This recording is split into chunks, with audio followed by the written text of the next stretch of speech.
Je vous remercie d'être venu à cette réunion de famille organisée à l'occasion de mon 70e anniversaire, il y a maintenant 4 jours. Les amateurs de calcul mental apprécieront que je précise que ça me fait 840 mois, 25 568 jours, 2,2 milliards de secondes. J'ai également atteint 60% de la durée de vie de l'homme le plus vieux du monde, un Japonais qui a fêté hier ses 116 ans. Je voudrais avoir une pensée pour Ginette qui s'est mariée avec mon oncle Bernard le 20 avril 1954, c'est-à-dire 59 ans aujourd'hui même. Vous pouvez voir la vidéo de mon père Paul Baudry du 20 avril 1954 sur Dailymotion. Les 2 filles de Ginette, Véronique et Isabelle, sont dans la salle, ainsi que 2 de ses petites filles, Marine et Émilie. Bernard souffrant n'a pas pu nous rejoindre. De même, Alice Roy, fille d'Agnès et petite fille de Janine, aurait voulu nous rejoindre, mais elle a été opérée hier de calcul biliaire. Les autres absents ont sûrement une bonne raison. Je voudrais vous parler quelques minutes d'histoire, de famille et de fondation. L'histoire. Je suis né en 1943. Mon activité professionnelle dans l'électronique et l'informatique m'a conduit à voyager sur toute la planète pour apprendre les futurs produits ou créer des nouveautés en technologie informatique. Puis, il y a une vingtaine d'années, je me suis tourné vers le tourisme rural en créant un nouveau produit de tourisme rural de type gîte de groupe. Après le futur et les nouveautés, je me tourne désormais vers le passé. Je m'intéresse maintenant à ma famille et à son histoire. L'histoire. Grâce aux travaux de généalogie conduits par Pierre et Pierre-Marie Baudry en Sarthe, Loire, Atlantique et Vendée, on a pu identifier plus de 1000 personnes sur 14 générations.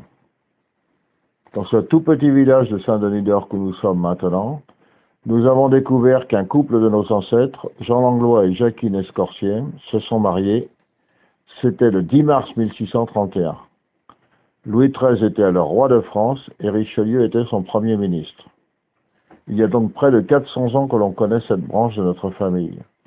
Les racines étaient sans doute prises ici depuis la nuit des temps, bien avant l'édit de Villers-Cotterêts qui a imposé aux paroisses l'enregistrement de l'état civil, et qui lui était vers 1500 quelque chose, 1530.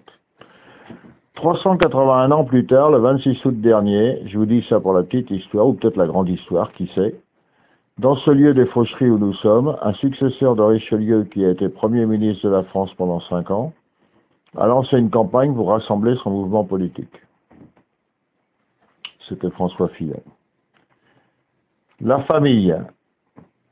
Les familles font des migrations, elles s'installent dans un lieu et y font souche. Elles prennent des places dans les cimetières. Nous avons des noyaux familiaux à Clisson, Valette, Nantes, Challans, Paris, Rochefort, Asnières, Saint-Denis-d'Orc.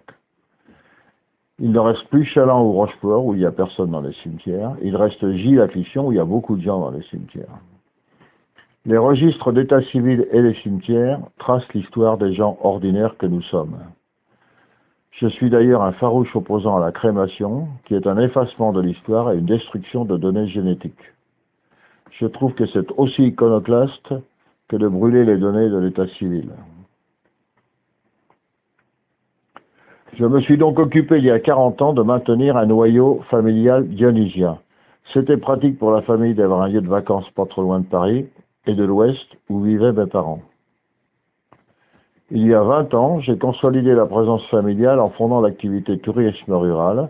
Et maintenant, merci à Marc et à mes neveux, Nicolas, Benjamin, Paul, Antoine, de poursuivre le projet et d'arroser les racines dionysiennes qui datent de la nuit des temps. L'affaire des gîtes de la Charnie, vous pouvez voir sur le site internet gitecharnie.com, fonctionne bien grâce à notre situation géographique et au travail de l'équipe familiale. Je souhaite que ça dure encore quelques siècles. Il faut dire que ce lieu est favorable au tourisme de groupe et aux familles qui ont des membres à Paris et dans l'ouest de la France. Je me suis fixé comme mission de rassembler la famille. La famille est une communauté naturelle synergique. Il est vrai bien sûr qu'elle peut tomber dans les excès du communautarisme, et dans le modèle français, on fait moins appel aux communautés que dans le modèle chinois ou les Américains. À mon avis, on s'enorgueillit à tort de faire disparaître les communautés pour l'État.